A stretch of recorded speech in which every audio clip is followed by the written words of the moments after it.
E hoje a gente dá sequência porque existem alguns mecanismos, né, pelo qual o animal consegue fazer isso, pelo qual ele consegue trocar calor. Então, primeiramente, né, o que a gente tem que pensar é que essa produção de calor, ela ocorre em todos os processos metabólicos, tá? Independente do que aconteça, o animal produz calor em condições normais. E a gente também tem que pensar que isso é muito mais elevado nos animais que são homeotérmicos, né? Que são aqueles animais que conseguem regular sua temperatura, né? A gente viu na aula passada, né? Relembrou que aqueles pecilotérmicos eles dependem basicamente da temperatura do ambiente, né? Para regular sua própria temperatura. Então, está mais relacionado com as questões de troca mesmo, né? De absorção de temperatura do ambiente. E quando a gente pensa nesses homeotermos, né? A produção de calor ela acaba sendo muito maior nos mamíferos que são menores, devido a uma maior relação entre a superfície e o volume corporal, né? Então, quando a gente pensa nesses animais, se a gente for pensar só no tamanho, só no quilo, no peso vivo, né? Os mais pesados, obviamente, produzem uma maior quantidade total de energia, né? Na forma de calor. Os menores, apesar de serem, né, muito mais leves, proporcionalmente eles têm uma taxa metabólica muito maior. Daqui a pouco eu explico um pouco melhor para vocês nos gráficos que a gente tem aqui, tá? E normalmente essa produção de calor, ela pode acontecer de duas formas. Uma primeira delas, através de tremores, né, onde vai acontecer contração muscular de forma meio que involuntária, mas incoordenada, né? Onde os músculos se contraem não para fazer um determinado exercício, não para fazer um determinado movimento, mas na tentativa de, através de um aumento no metabolismo, levar uma maior produção de calor, tá? Mas esse processo, ele também, de produção, né, de calor, ele também pode envolver sem tremores, como, por exemplo, pelo aumento da taxa metabólica basal, né? Então, quando o animal está submetido a um frio crônico, né, ou ele mora em uma região normalmente mais fria, ele desenvolve mecanismos, né, aumenta a sua taxa metabólica basal na tentativa de maneira normal, natural, sem que necessitem de mecanismos compensatórios, como tremores musculares, por exemplo, o animal consegue produzir mais calor através desse aumento da taxa metabólica basal. E, muitas vezes, esse aumento de taxa está relacionado com a secreção de duas substâncias importantes. Na verdade, não só duas, né? Mas dois grupos de substâncias importantes. O primeiro deles é a secreção de tiroxina. Na verdade, os hormônios da tireoide, de maneira geral, em condições de frio crônico, onde a pessoa, o animal está submetido a um frio que persiste, né, a liberação de hormônios da tireoide ela tende a ser maior na tentativa de aumentar esse metabolismo basal, tá? E quando a gente pensa no outro grupo, né, nas catecolaminas, normalmente isso está relacionado, esses efeitos, né, eles estão relacionados com uma maior secreção, tanto de adrenalina quanto de noradrenalina pelas adrenais, o que faz com que seja também aumentado o metabolismo basal, tá? Então, essa produção de calor, ela pode ser feita, né, dessas duas formas, com tremores musculares ou sem. A gente vai ver que os mecanismos para manter essa temperatura vão também além desse aumento na produção, né? A gente precisa pensar que o organismo regula também de outras formas, que não só aumentando a produção, mas basicamente a produção de calor, ela se dá dessas duas maneiras, tá? Então, quando a gente pensa em produção de calor, né, em taxa metabólica, e a gente olha, por exemplo, esse gráfico aqui, é meio que óbvio que animais mais pesados, consequentemente, tenham uma quantidade, né, de produção de calor por dia muito maior do que animais que são mais leves, como os ratos, por exemplo, e camundongos, né? Porque se a gente for pensar aqui, quanto mais célula, quanto mais tecido esse animal tiver, maior será a produção de calor que ele produzirá, né? Isso é um pouco óbvio. Então, se eu penso só na questão do peso corporal, né, eu tenho essa relação. Mas, quando a gente pensa em taxa metabólica, né, normalmente um animal mais pesado ele tem uma taxa metabólica proporcionalmente menor do que um animal mais leve, né? Quem fez animais de laboratório comigo, a gente falou muito sobre isso, que esses animais roedores, né, ou animais muito pequenos, proporcionalmente ao tamanho do corpo, eles acabam tendo uma área exposta muito maior e, consequentemente, essa relação área, taxa metabólica e peso acaba fazendo com que essa taxa metabólica seja muito maior nesses animais, tá? Até porque se o animal tem um peso e uma proporcionalmente menor a área do corpo, isso pode fazer com que esse animal perca muito mais calor através da pele do que, por exemplo, um elefante, que proporcionalmente ele tem um volume muito maior do que a sua superfície corporal, tá?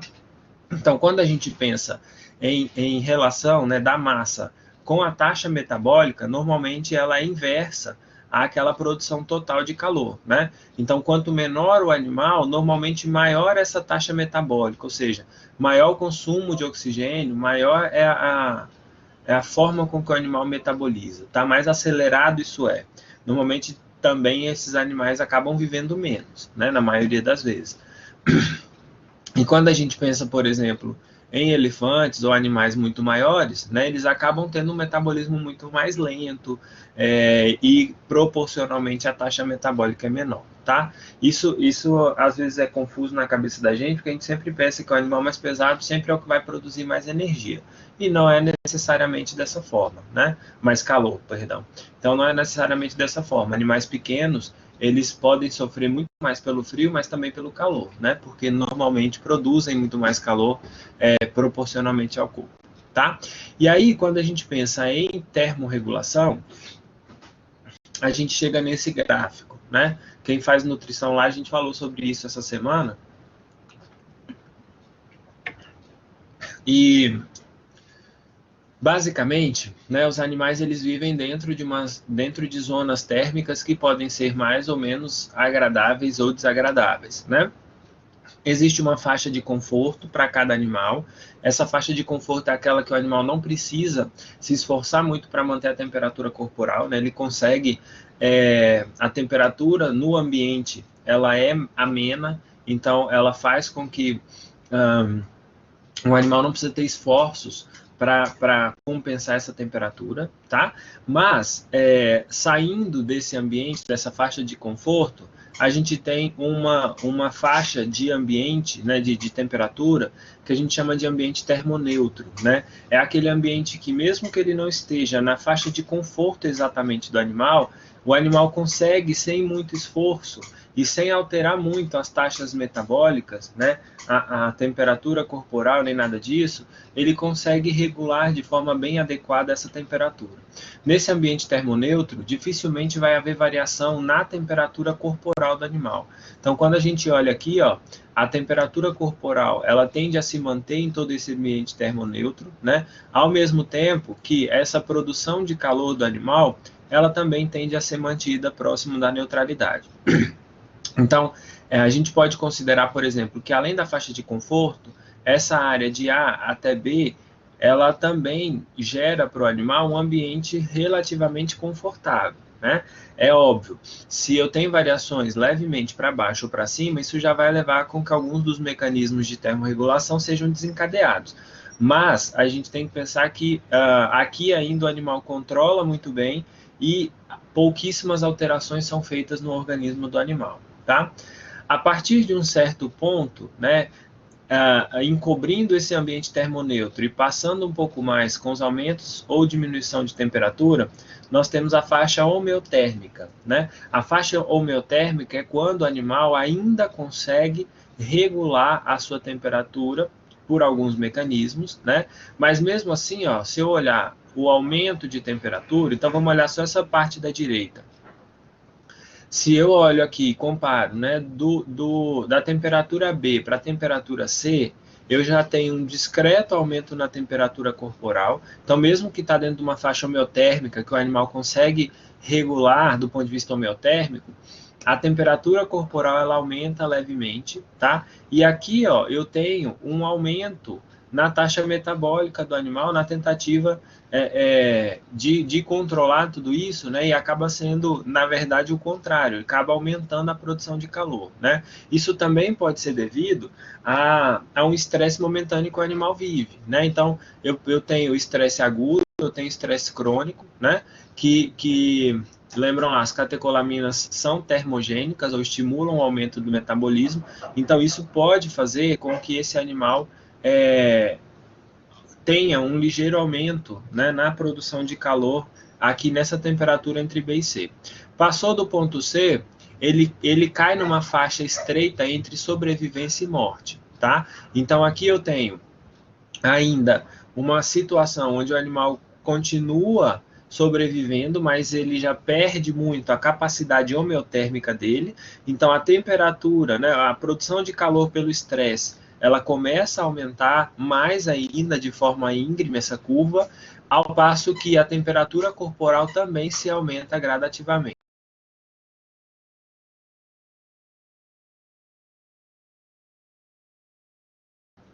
Então, quando a gente pensa nessa faixa, né, a gente tem uma faixa de sobrevivência, que é ainda onde ele vive, mas assim, já no limite, e passado disso, né, quando a temperatura corporal aumenta consideravelmente, aí a gente começa a ver problemas e chances desse animal virar óbito. Normalmente, isso é muito comum em aves, e em suínos, né, que tem uma termorregulação um pouco piorzinha e vivem em ambientes fechados, né, e caso as aves porque tem, né, todas as penas que recobrem o corpo e impedem troca de calor, mas essa morte por calor é muito vista em aves e suínos que vivem em regiões naturalmente quentes, né, e que por algum problema a gente tem, por exemplo, uma queda de energia, isso pode levar vários animais a óbito dentro de um galpão, tá? Então, a morte por calor, ela primeiro, ela acontece nesses casos, né, extremos de calor ambiental muito forte e incapacidade termorregular, mas a partir da faixa homeotérmica aqui, ó, eu já começo tendo prejuízos no animal, por exemplo, reduzindo o consumo de alimentação, tá? Então isso pode significar também uma perda de dinheiro, um prejuízo financeiro mesmo, tá? Por outro lado, no frio a gente também tem uma pequena variação, né? Então aqui eu tenho, no final do ambiente termoneutro, o animal ainda consegue manter uma faixa homeotérmica bastante ampla com relação ao frio, né? Lembrando que normalmente esses animais de produção, principalmente, eles são muito mais, conseguem se adaptar muito melhor a temperaturas levemente mais frias no ambiente do que temperaturas quentes, tá? Então, o calor, ele geralmente é mais prejudicial do que o frio. Apesar de que, por exemplo, se é um animal de produção, numa época de frio muito intenso, ele pode deixar de gastar aquela energia para produzir um produto, né, carne, ovos, leite, para se termorregular, por exemplo, né? Mas assim, do ponto de vista homeotérmico, do ponto de vista do animal, ele se adapta melhor, né? Porque os mecanismos de produção energética, eles dependem somente do animal, né? Os mecanismos de perda de temperatura, que estão aqui para a nossa direita, eles dependem do animal, mas eles dependem em grau muito mais importante da temperatura do ambiente, né? A gente falou lá na aula passada, se esse animal ele está num local que a temperatura do ambiente é muito maior do que a dele, ou igual a dele, ou ainda, se ele está num lugar onde tem uma umidade relativa do ar muito alta, há um prejuízo nessa perda de calor, né? Então depende muito mais das condições do ambiente do que do próprio animal. Agora, no frio, né, isso depende muito mais do animal, porque ele consegue vários mecanismos para a produção de calor, né, e para manter essa homeotermia, tá? Por isso essa faixa homeotérmica para o frio, ela acaba sendo muito maior do que a faixa homeotérmica para o calor que a gente vê aqui, que é só um pedacinho bem pequeno, tá? Então o animal consegue mecanismos muito melhores para se aquecer do que para se resfriar.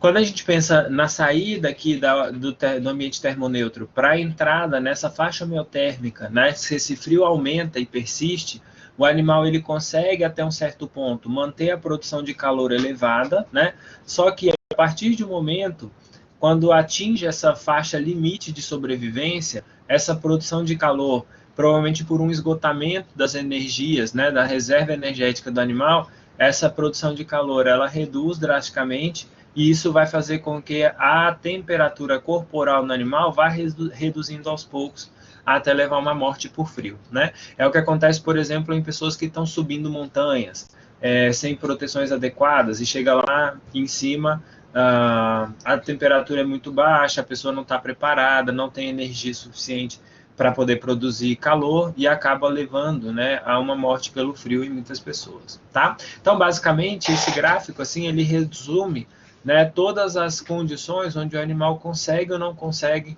regular a sua temperatura, né, e quais são as faixas, né, ou o que pode acontecer nessas situações onde as temperaturas são muito extremas, para cima ou para baixo, tá? Tudo bem, pessoal? Qualquer coisa vocês me param aí, tá? Tô por aqui. Podem me parar se precisarem, tá? E aí, quando eu olho o efeito dessas zonas térmicas, né, como eu falei, os animais de produção, eles sofrem muito mais por estresse, por calor, né? A gente tem, então, desordens de vários tipos a partir do momento que esse animal começa a ter um aumento na temperatura corporal, por exemplo, né? Então, primeiramente, quando esse animal desenvolve estresse térmico, estresse por calor, uma das primeiras coisas que acontece é redução do consumo de matéria seca. Ou seja, o animal deixa de comer. Porque se ele já tem energia demais, se já tem calor demais, se ele se alimentar vai produzir ainda mais calor, né? E com isso, a tendência é que esse balanço energético seja negativo. Esse balanço energético negativo, ele vai causar um monte de mudanças hormonais, vai causar desordens reprodutivas, além, obviamente, da temperatura corporal e retal aumentar muito, né? Esse estresse térmico, esse balanço energético negativo, também vai fazer, por exemplo, com que haja uma menor produção de leite e mudanças na composição desse leite, faz com que o animal, por exemplo, esteja suscetível a mais casos de mastite, por exemplo, naquele rebanho, tá? Entre os hormônios todos, a prolactina e a ocitocina, que são hormônios relacionados à produção de leite, eles reduzem a sua secreção, tá? Então isso tem relação direta com a produção de leite, mas também TSH, estrogênio, T3 e T4 vão sendo reduzidos, né? Todos esses hormônios, eles têm uma característica em comum. Por exemplo, o TSH, estrógeno, T3 e T4, todos eles são no caso do TSH, ele é um regulador do T3 e T4, né? Mas se a gente for pensar nisso, o T3 e o T4 está relacionado com o metabolismo. Se o animal precisa parar esse metabolismo, é óbvio que ele precisa diminuir a liberação de T3 e T4, né? Se lá atrás, para ele produzir, ele libera mais, aqui ele precisa reduzir essa produção consideravelmente, né? E em contrário, né, aumenta então a liberação de hormônios reguladores de corticotrofina, né, que vão fazer com que haja, por exemplo, uma maior produção e liberação de glicocorticoides. Então, aqueles hormônios estressores, eles começam a ser produzidos, né, e isso, além, né, de ser um hormônio que vai desencadear várias funções relacionadas ao estresse, ele, entre outras coisas, vai aumentar ainda mais a produção de calor do animal, né? Por isso que a gente tem aquela curva, que mesmo no calor o animal começa a ter um aumento de produção de temperatura. Porque esses hormônios que são secretados, por exemplo, o hormônio de crescimento, o GH, ele também é um hormônio que aumenta taxas metabólicas, né? E em questões de estresse térmico, esses hormônios são muito produzidos e liberados. Então, o animal, mesmo ele desenvolvendo, por exemplo, redução de taxa respiratória, diminuindo o consumo de alimentos, ele vai ter liberação desses hormônios que aumenta a temperatura, não só corporal, mas também a temperatura retal, tá? E além disso, a gente também tem uma influência importantíssima nos hormônios reprodutivos, né? Isso é o que vai fazer com que essas desordens todas aconteçam do ponto de vista reprodutivo. Então, a liberação de LH e FSH, né, e consequentemente também do GNRH, elas são impedidas, né, a partir do momento em que o animal sofre por estresse térmico, né? Então ele começa a desviar todas as atenções na tentativa de se resfriar, né? E ele diminui tudo aquilo que não é importante. Então, a produção de leite fica como secundária, a produção de tecido muscular fica como secundário, os processos reprodutivos, de maneira geral, também são interrompidos momentaneamente, tá? Então, essa é a importância do estresse térmico por calor, e que nos animais de produção ele é muito deletério. Ele acaba levando, né, a condições importantes de perdas de produção, tá? Bom, e aí quando esse corpo se aquece, o que acontece? O que esse animal faz? Então a gente viu os mecanismos pelo qual eles produzem calor, né? Basicamente são por tremor ou aumentando a taxa metabólica. Mas e aí? Para resfriar, você não tem um mecanismo que vai gastar aquele calor. Não, você precisa perder ele, né? Então, o organismo desenvolve mecanismos para transferir o calor de regiões mais centrais, né, para regiões mais periféricas, o que favorece a troca de calor, tá? Então, todo o calor, a maior parte, na verdade, do calor vai ser produzida pelo fígado e pelos músculos, que é onde as taxas metabólicas são muito altas, né? E quem age nesse processo de troca de calor de forma importante é o sistema cardiovascular, né? Porque esse calor, ele viaja no sangue. É o sangue que vai ser aquecido, é o sangue que vai chegar até a periferia e trocar calor através da pele, tá? Então, quando a gente tem um caso de hipertermia, né, ou seja, quando numa situação de calor, né, o que vai acontecer? Esse calor presente nas artérias, que vão chegar até as arteríolas mais periféricas, né, eles vão, primeiramente, acontece uma dilatação de todos esses vasos que estão presentes na região periférica do animal, tá? Então vai acontecer uma vasodilatação importante. Além disso, o fluxo que a gente tem aqui dentro desses vasos todos também vai ser aumentado, tá? Então é isso que a gente vê, por exemplo, em pessoas muito branquinhas, né? Você vai lá e fica no sol um pouquinho, anda lá naquele calor terrível, a pessoa fica toda vermelha. Por quê? Né? A pele é muito clarinha, a gente consegue ver o aumento da circulação no tecido subcutâneo, isso acaba tornando a pessoa mais roseada, tá? Isso é devido ao aumento do fluxo sanguíneo local na tentativa de perder sangue. Além disso, aqui, ó, né, ligando essas arteríolas nas vênulas, né, saindo aqui dessas arteríolas, nós temos esfíncteres, né, que regulam a passagem de sangue por anastomoses arteriovenosas, né? Essas anastomoses nada mais são do que ramificações dessas artérias que aumentam o fluxo sanguíneo no tecido da pele, tá? Então, no tecido cutâneo. Então, aqui, ó, vocês estão vendo, tem um negocinho laranjinha, aqui, ó, que sai dessas arteríolas principais, né? Então, isso se abre, esses esfíncteres se abrem na tentativa de desviar um pouco desse sangue que vem aqui pelas arteríolas para que ele seja o mais espalhado possível, aumentando a superfície de contato para perda de calor, tá?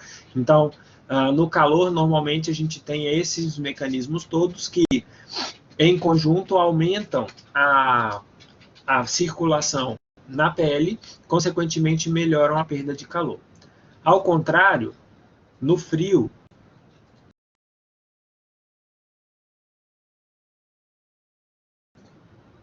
tá vindo um espirro aqui, não sai. Enfim, ao contrário, no frio, o que acontece são mecanismos exatamente opostos, né? Enquanto uma pessoa muito branquinha, no calor, ela fica toda rosada, né? Toda avermelhada por conta da necessidade de troca de calor, no frio a pessoa fica toda pálida, principalmente as extremidades. Não sei se vocês já repararam, né? A mão da gente vai ficando branca, né? Gelada, branca, o pé também vai ficando todo esbranquiçado. Por quê?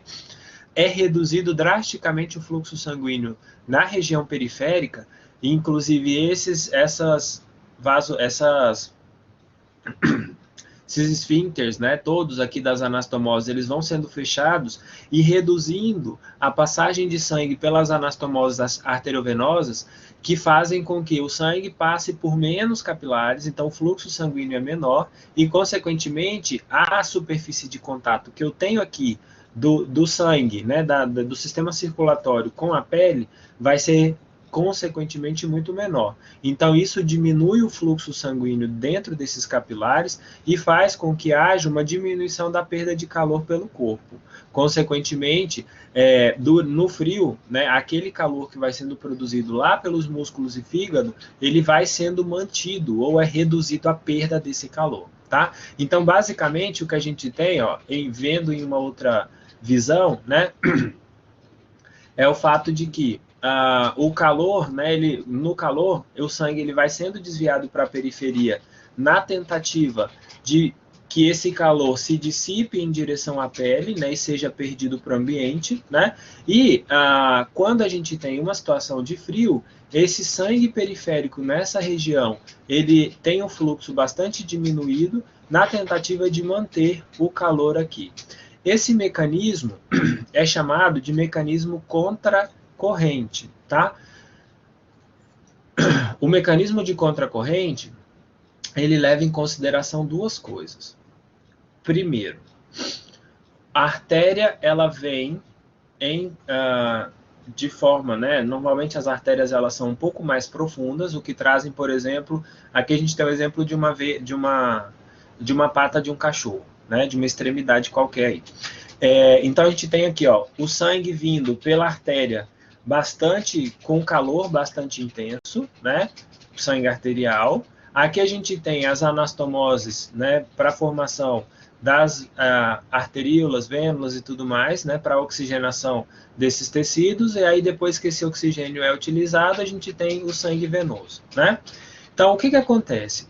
Quando em condições normais, né, esse sangue ele chega pela artéria, ele vai sendo distribuído nessa porção da extremidade da pata e esse sangue vai retornando por veias superficiais da pele e por veias profundas na pele. Na pele não, perdão, por veias profundas na pata, né, no membro, nesse caso. O que acontece? No mecanismo de contracorrente, o organismo regula, né, a forma com que vai ser feito esse retorno venoso para o organismo. Por quê? Se esse sangue que chega aqui aquecido pela artéria, ele volta em grande quantidade por veias superficiais, vai acontecer perda de calor. Ou seja, isso é importante no momento em que o animal está sofrendo por um aumento de temperatura, por exemplo. Então, essa artéria vem bastante aquecida, né? O retorno venoso ele é predominantemente por veias superficiais, na tentativa de fazer com que esse calor seja perdido para a pele, né, e consequentemente para o ar, para a água e tudo mais, tá? Então, é isso que acontece quando a gente falou lá atrás de uma vasodilatação, de uma abertura das anastomoses. Isso favorece com que o retorno ele seja basicamente por veias superficiais. Daqui, essas veias superficiais vão voltar para veias mais centralizadas até chegar na veia cava e passar pelo processo de hematose de novo, tá? Agora, em condições de frio, para evitar a perda de calor, então, no primeiro momento, essa veia aqui de cima, ó, é quem está perdendo calor para o meio, né? Então, isso em situações de ambiente muito quente. Em situação de frio, o que acontece é reduzido esse mecanismo de anastomose arteriovenosa, né? Elas são fechadas, diminui o fluxo sanguíneo nessa região periférica e, consequentemente, há um aumento da passagem de sangue ou do retorno venoso por veias mais profundas. Isso vai fazer com que esse calor, uma vez que a veia profunda passa próximo da artéria, esse calor se difunda para as veias mais profundas, tá? Das artérias para a veia, e, consequentemente, esse calor retorne para as partes centrais do organismo. Tá? Isso é o que a gente chama de mecanismo de contracorrente. As veias profundas conseguem absorver o calor que vem das artérias e devolver esse calor para o restante do corpo, para que ele não seja perdido numa situação de frio intenso para o ambiente, o que não é nada interessante. Tá? Porque o animal provavelmente já está gastando um monte de energia para produzir calor, se ele perde muito calor, isso acaba sendo um contrassenso aí. tá? Então, basicamente, isso é chamado de mecanismo de contracorrente, a capacidade do animal em regular a temperatura, alterando, né, essas condições circulatórias na periferia, tá? E aí o que a gente tem, ó, baseado nesse mecanismo, em situações quentes, basicamente o calor ele está muito bem distribuído pelo corpo inteiro, né? É óbvio que ele tem uma predominância por partes mais internas, mas mesmo no ambiente quente, né, a gente consegue ver que a temperatura do animal, de maneira geral, ela tende a se manter a mesma em todo o organismo, tá? Ao contrário, quando a gente pensa em uma situação de frio, o que o animal faz por aquele mecanismo de contracorrente, né, ele acaba fazendo com que a temperatura nas extremidades e na periferia do organismo ela seja levemente reduzida na tentativa de manter as temperaturas interiores, né? Por quê? Porque é no meio do organismo que a gente tem os principais mecanismos regulatórios, como por exemplo o sistema nervoso central, é lá dentro das cavidades torácica e abdominal que a gente tem órgãos vitais trabalhando, né, onde o coração está trabalhando, o pulmão, o fígado, todo mundo está trabalhando na tentativa de manter essa circulação funcionando, né, mantendo o suprimento de oxigênio e de nutrientes para as células todas e ao mesmo tempo manter o metabolismo, tá? Então, no final das contas, quando a gente tem esse mecanismo ativado, né, isso mantém a temperatura interna do animal próximo da normalidade, mas as extremidades elas vão diminuindo gradativamente essa temperatura, tá? Beleza? Então, quem é que detecta isso? Quem é que faz todo esse mecanismo? Quem é responsável por entender que a temperatura está diminuída ou está aumentada e a partir daí toma alguma providência, né? É aquele cara que a gente falou que chama hipotálamo, né? Vocês lembram lá quando a gente comentou sobre termorregulação. Do ponto de vista regulatório no organismo inteiro para manutenção da homeostase, o hipotálamo acaba sendo mais importante porque ele funciona como ponto de ajuste desse processo todo, tá? Então, o que acontece para que esses mecanismos todos sejam iniciados para manutenção da temperatura? Primeiro ponto existem termorreceptores presentes na pele, então a gente detecta através da pele trocas ou variações na temperatura ambiental, tá? Mas a gente também tem termorreceptores centrais que detectam variações de temperatura nas vísceras, né? Na parte interna do organismo. Então, o hipotálamo recebe informação desses dois locais. Primeiro, dos termorreceptores cutâneos, mas também dos termorreceptores centrais, tá? E aí ele atua como ponto de ajuste, ou seja, ele que vai falar para o organismo, assim, olha, a temperatura normal é X, você precisa manter sua temperatura em torno disso, tá? E aí, em função desse mecanismo, o hipotálamo vai conseguir falar para todo o organismo que o organismo tem que manter aquela temperatura, seja para aumentar ou para diminuir, mas o organismo precisa fazer alguma coisa, tá?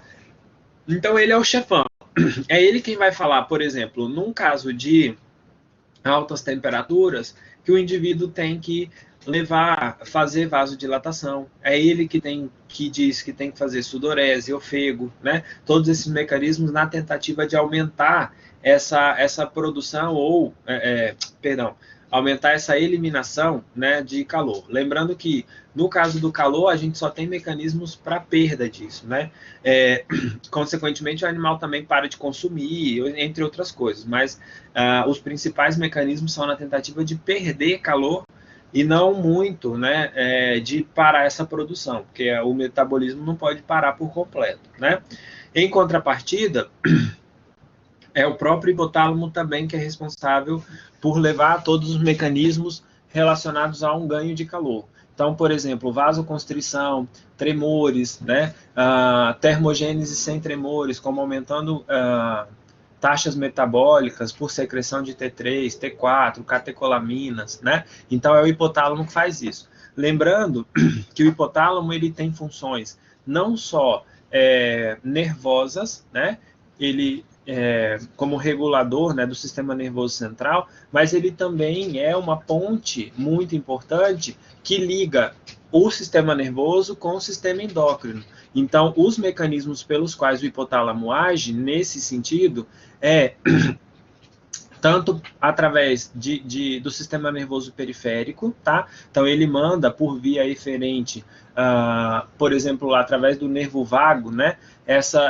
Esses impulsos elétricos que sinalizam para várias células, por exemplo, fazerem diminuírem respiração, fazerem vasoconstrição e tudo isso, né, relacionado com o sistema nervoso parasimpático, mas ele também consegue regular a produção hormonal, né? Então, se ele libera menos hormônios reguladores de corticotropina, por exemplo, ou liberam mais, né, no caso de uma hipotermia, esse animal vai responder aumentando a temperatura, tá? Então, basicamente é ele que faz essa ponte, e é ele que diz para a gente qual vai ser a temperatura ótima. Se ele falar para o corpo que é 38, ele vai mandar o corpo se virar para manter aquilo a 38 graus, tá? E aí o feedback disso é regulatório através desses termorreceptores. Então ele estimula a perda ou o ganho de calor, e a partir daí ele consegue ter, através dos próprios termorreceptores, uma informação se isso resolveu ou não, tá?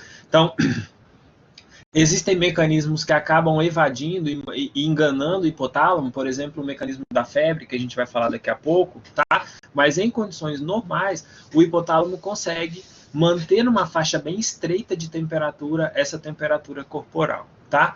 Então, esse ajuste, esses mecanismos de regulação, eles podem ser vistos também através desse gráfico aqui, ó. Aqui dentro, nessas barras, né, a gente tem mais respostas relacionadas com tônus vasomotor, como piloereção, respostas que são mais, digamos, imediatas, né? Então, num primeiro momento, por exemplo, que o animal está com frio, ele vai fazer piloereção, ou ele vai levar essa vasoconstrição ou vasodilatação, né? Esse é o primeiro mecanismo que é ativado, os primeiros mecanismos, na verdade, que são ativados para o frio ou para o calor, tá? Então, essas respostas imediatas, que não envolvem taxa metabólica, que não envolvem tremores, que não envolvem sudorese ou ofego, normalmente elas estão aí, são as primeiras respostas que a gente tem a partir do momento que tem qualquer variação para mais ou para menos, tá? Se esse calor começa a aumentar muito, né? Então, se eu tenho um ambiente cada vez mais quente,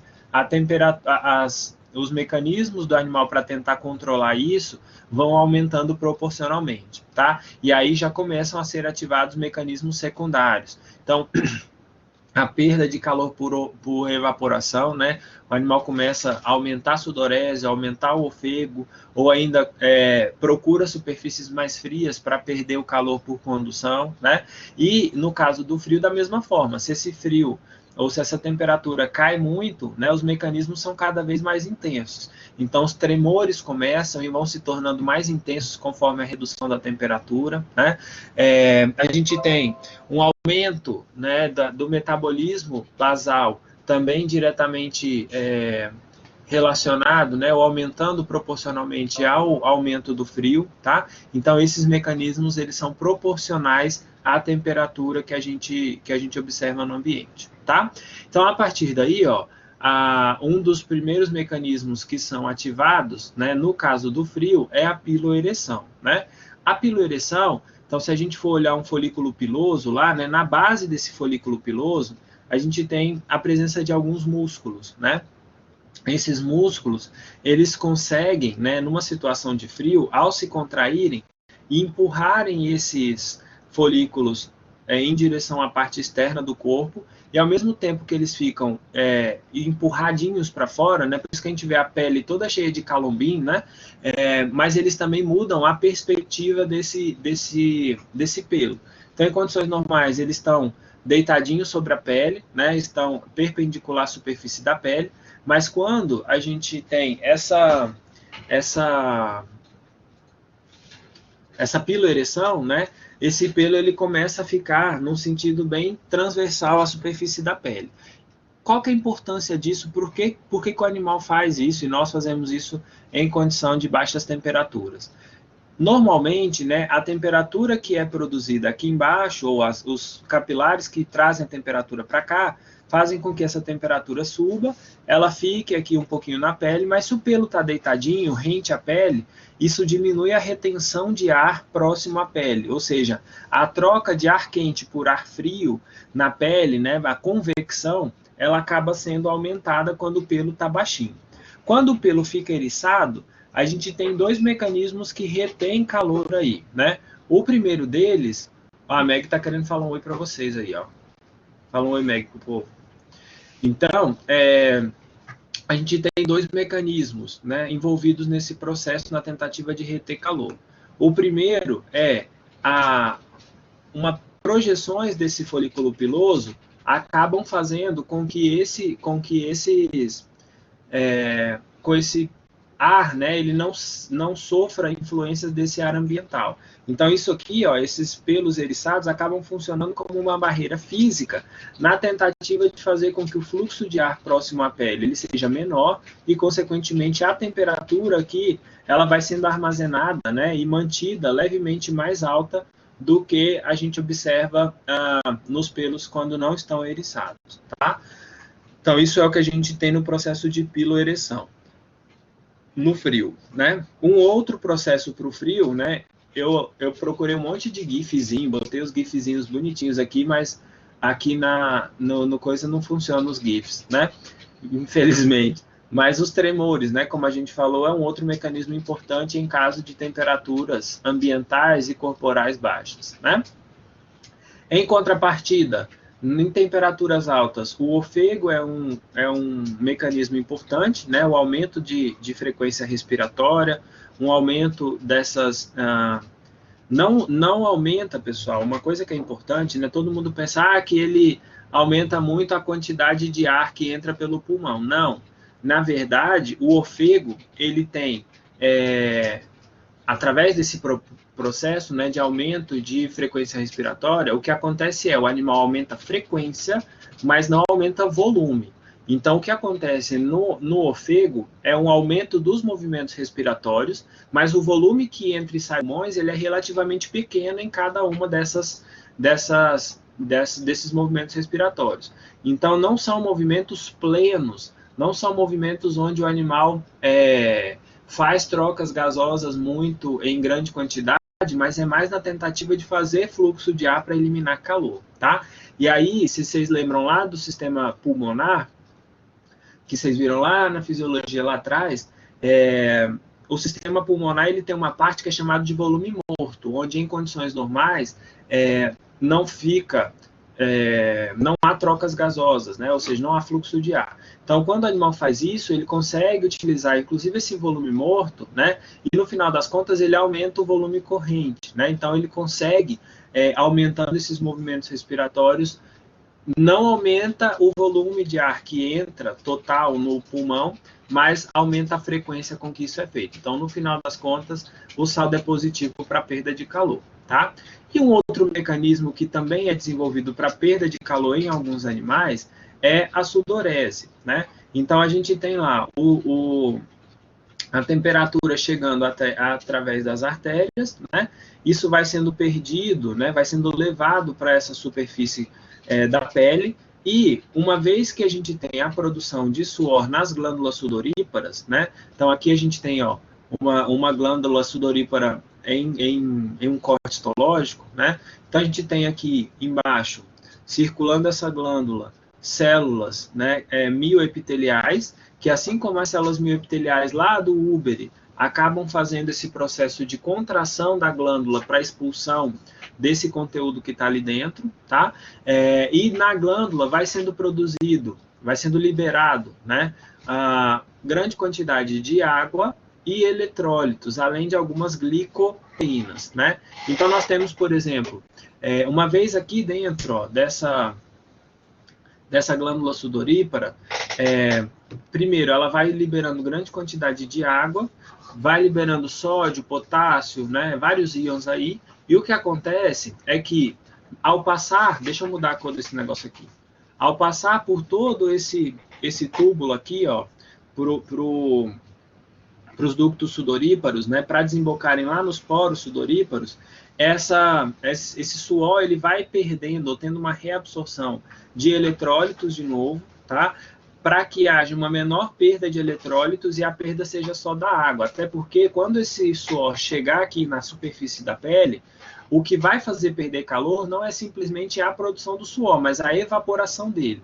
Porque uma vez que esse suor evapora, sai de próximo da pele, ele leva com ele calor, tá? Então isso é o ponto mais importante. Não é a produção de calor em si, ou de suor em si, perdão, que leva a uma perda de energia, mas sim, de calor, né? Mas sim o fato desse calor, ou desse suor presente na pele se evaporar e, consequentemente, levar consigo o calor, tá? Então, esse mecanismo de produção de suor, ele leva em consideração esses mecanismos, né? É liberado uma pequena quantidade de água, uma grande quantidade de água, com uma concentração de eletrólitos relativamente pequena, porque o calor, ao subir pelos ductos sudoríparos, eles acabam perdendo grande quantidade desses eletrólitos na tentativa de reter isso para o organismo, tá? Isso pode ser bastante variado entre as nossas espécies todas, mas, por exemplo, equinos mesmo, o suor deles tem menor quantidade de eletrólitos e altas concentrações de glicoproteínas, tá? Então, isso pode variar e varia bastante, tá? E aí, a tentativa, fazendo tudo isso, né, a gente tem faixas de temperatura que são consideradas normais, né, temperatura retal, nos nossos mamíferos domésticos, né? Então, por exemplo, a gente tem temperaturas médias, que normalmente são as temperaturas ótimas, mas existem faixas, né, que são aquela faixa homeotérmica que a gente estava falando, né, na verdade de ambiente termoneutro, né, onde a temperatura ela consegue se manter dentro de condições onde o animal tenha pouco esforço para regulá-la, né?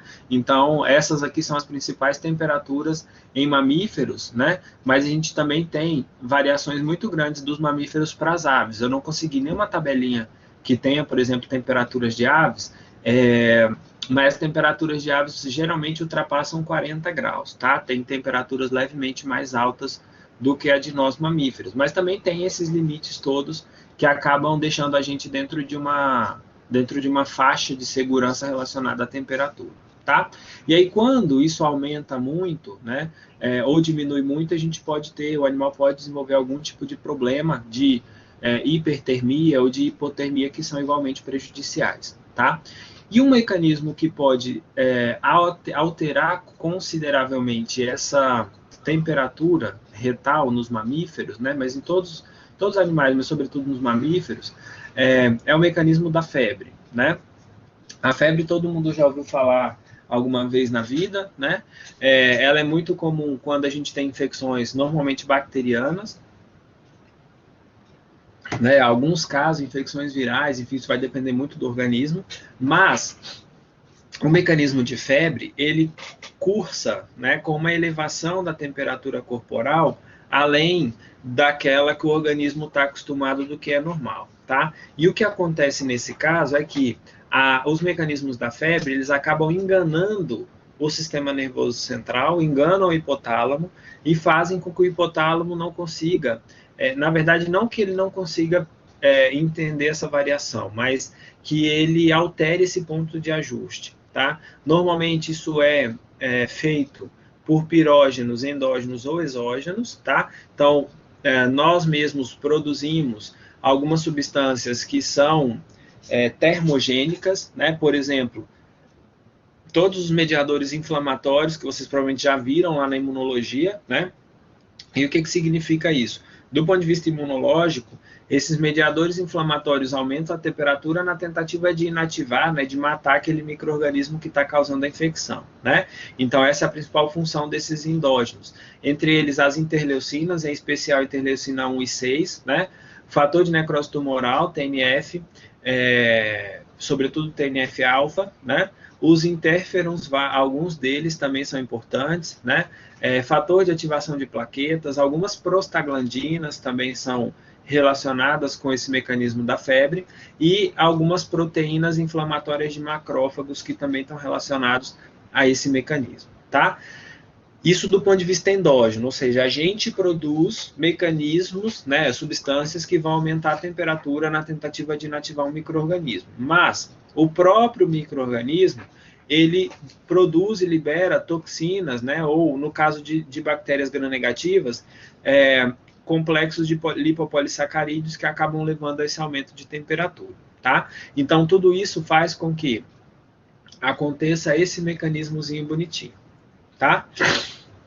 Então, olha só, o que acontece então no mecanismo da febre?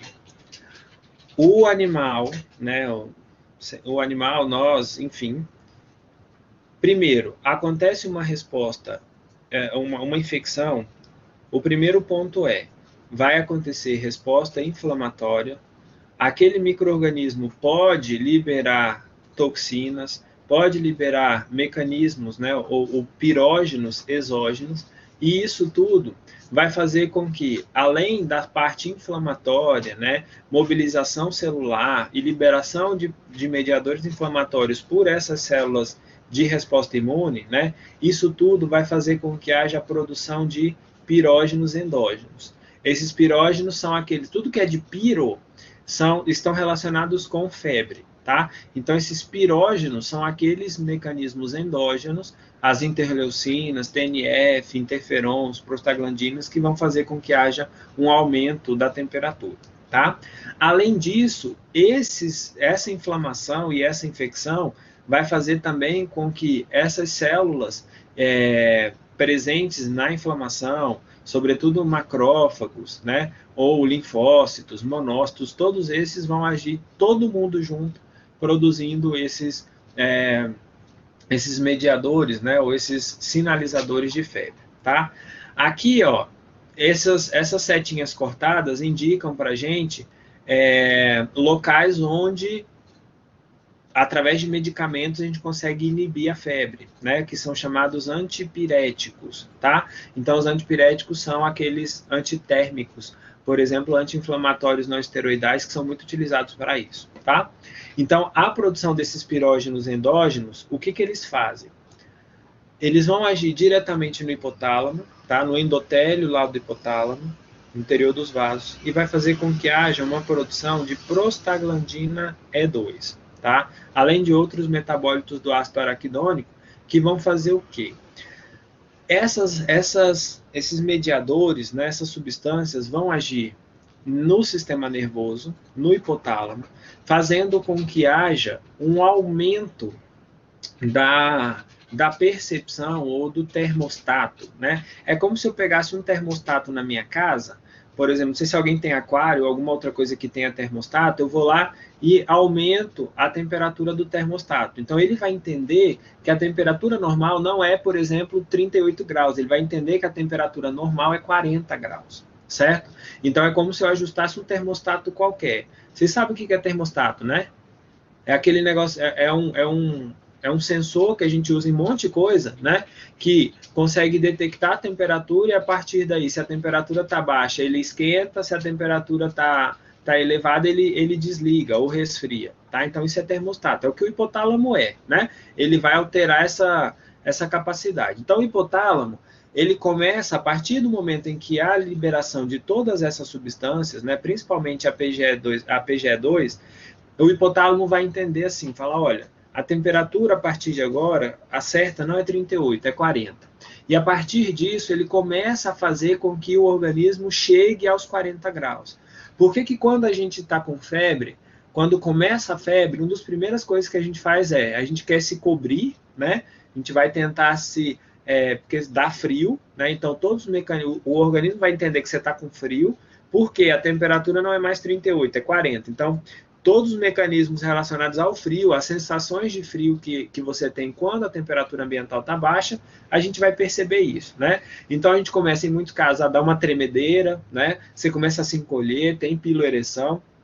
Por quê? Os neurônios, todos que são termorreguladores, eles vão entender que você está com uma temperatura abaixo do normal. Então, vai fazer tudo que ele pode para conservar calor ou para produzir mais calor, e isso leva ao mecanismo de febre. Professor, não entendi, está difícil. Vou tentar explicar melhor nesse gráfico aqui. Olha só. Vamos entender aqui, ó, que essa linha pontilhada, eu não vou rabiscar não para não ficar muito feio. Tá vendo essa linha pontilhada azul aqui, ó? Essa linha pontilhada, ela indica para a gente o que é a temperatura normal, ou seja, é o ponto de ajuste lá do hipotálamo. É o que o sistema nervoso central entende como normal dele, tá?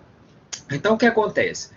Vamos supor lá num bovino, né? Sua temperatura está lá de 38, então essa linha pontilhada é o normal, é o ponto de ajuste, então o hipotálamo está lá mantendo a 38, 38, 38. A gente vê que ela tem uma pequena variaçãozinha aqui para mais, para menos, mas a temperatura, que é essa faixa vermelha, ela tende a se manter normal dentro dessa faixa.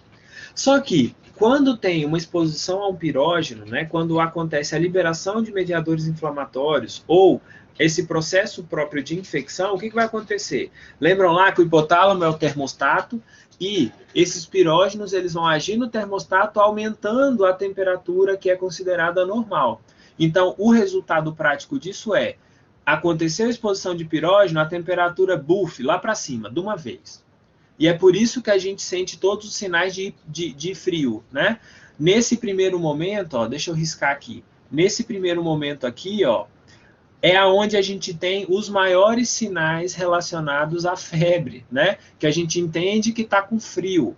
Por quê? É nessa hora que tem todo o mecanismo de conservação de calor. O sangue periférico, ele reduz a sua passagem, né? Então ele é desviado para o centro. Acontece tremores, acontece piloereção. Então todos os mecanismos para tentar reter calor vão acontecer nesse momento. Tá? Por quê? Porque o organismo entende que a temperatura dele aqui está muito baixa, ele precisa aumentar isso. Então ele trabalha na tentativa de alcançar esse novo ponto de ajuste. Ou seja, para satisfazer o hipotálamo, que agora está entendendo, né? Porque o que na verdade o pirógeno faz é meio que uma mentira para o hipotálamo. Ele vai lá e conta uma mentira. Fala assim, olha, hipotálamo, sua temperatura normal não é 38, é 40,5, né? Que a gente tem aqui mais ou menos. E aí o hipotálamo, que é bobão, ele acredita e vai aumentar a temperatura. Então, o que a gente tem na febre, se ela persiste, é uma temperatura que ela fica oscilando próxima desse ponto de ajuste, né? Então, próximo desse novo normal que o hipotálamo acredita que é. Mas vamos supor, você vai lá e toma um paracetamol ou simplesmente, né, que a febre não vai ficar ali para sempre. Esses pirógenos, eles vão sendo metabolizados aos poucos e a ação deles vai sendo cada vez mais diminuída, tá? Então, uma vez que essa temperatura, que esse pirógeno para de agir no corpo do animal, a febre, o hipotálamo, ele volta assim e fala, meu Deus, o que eu estou fazendo, né? Ele estava lá 40,5, vou matar meu bicho, vamos voltar para 38. E aí é quando são ativados os mecanismos para perda de calor. Então, depois que eu acabo de tomar um paracetamol, o que acontece? Dá uma febre, dá um suador terrível, né? A gente começa a suar, dá um calor, enfim, tem muita gente que dá vontade de tomar banho, corre para o banheiro lá com água fria para perder calor rápido, por quê? Entende que está com febre. O organismo entende que a temperatura está muito alta e ele ativa os mecanismos para perder o calor, tá? Normalmente, então, isso depende, né, da meia-vida dos pirógenos. Então, se é um mediador inflamatório, ou é um pedacinho da bactéria ou do micro-organismo, quando essa substância ela for toda utilizada, esse mecanismo começa a reduzir, tá? E assim a gente tem o término da febre e o hipotálamo consegue cair em si até o momento em que ele tem exposição ao novo pirógeno, né? Um exemplo prático disso é, por exemplo, a malária, né? A malária, ela dá picos febris quando o protozoário rompe as hemácias. Quando ele rompe a hemácia, ele libera um monte de metabólito que está lá armazenado, né, durante o processo de metabolismo do plasmódio, e isso acaba levando no rompimento maciço de hemácias ao aumento exagerado da temperatura, né? Então, todos aqueles micro-organismos que causam febre são através desse mecanismo, tá? Entendido, pessoal, esse mecanismo da febre?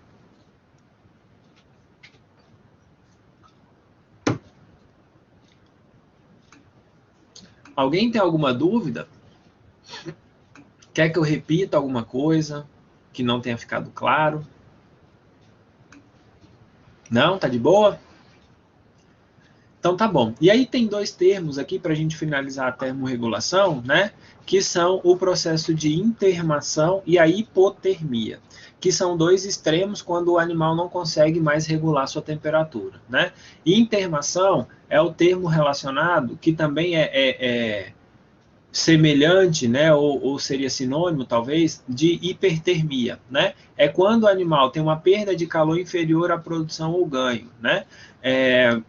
Lembrando que a estresse por calor ele é muito mais prejudicial do que um estresse por frio, né? Porque o estresse por calor, os mecanismos para perda de calor, eles dependem muito mais do ambiente do que do próprio animal, né? Então, quando essa temperatura do corpo ela exceder 42 graus, por exemplo, né, na maior parte dos animais, isso já acaba fazendo com que esse animal possa entrar em colapso, né? E pode haver, além de desidratação, uma parada cardiorrespiratória. Então, por exemplo, animais ou seres humanos que são mantidos, né, a esforço repetido por muito tempo em climas muito quentes, isso pode levar a um caso de intermação e a pessoa ter desnaturação de várias proteínas, além, obviamente, do processo de desidratação que vai levar a um colapso circulatório, tá? Então, isso é chamado de intermação. São situações onde o animal não consegue reduzir a temperatura e isso entra em colapso. O oposto disso é chamado de hipotermia. É quando o animal tem a temperatura muito abaixo do normal e a partir disso começa a ter várias funções interrompidas, tá? Por exemplo, estima-se que quando essa temperatura chega próximo de 29 graus, o animal já não consegue mais regular muito bem a temperatura e quando ela baixa em torno de 20 graus, o animal já vem a óbito, tá? Então, esses casos de hipotermia estão relacionados, por exemplo, com dietas inadequadas, que o animal não consegue ter energia suficiente para produzir calor, né? Onde o organismo não consegue, por qualquer que seja o motivo, regular essa temperatura ou aumentar ela para tentar chegar até o que seria o normal daquele indivíduo. Tá? Então, basicamente, é só questão conceitual mesmo. Intermação, um aumento exagerado e um colapso, e a hipotermia, uma diminuição exagerada da temperatura que também leva a um colapso, tá? Vocês viram lá que a faixa de segurança para temperatura alta ela é menor do que a segurança para temperatura baixa, né?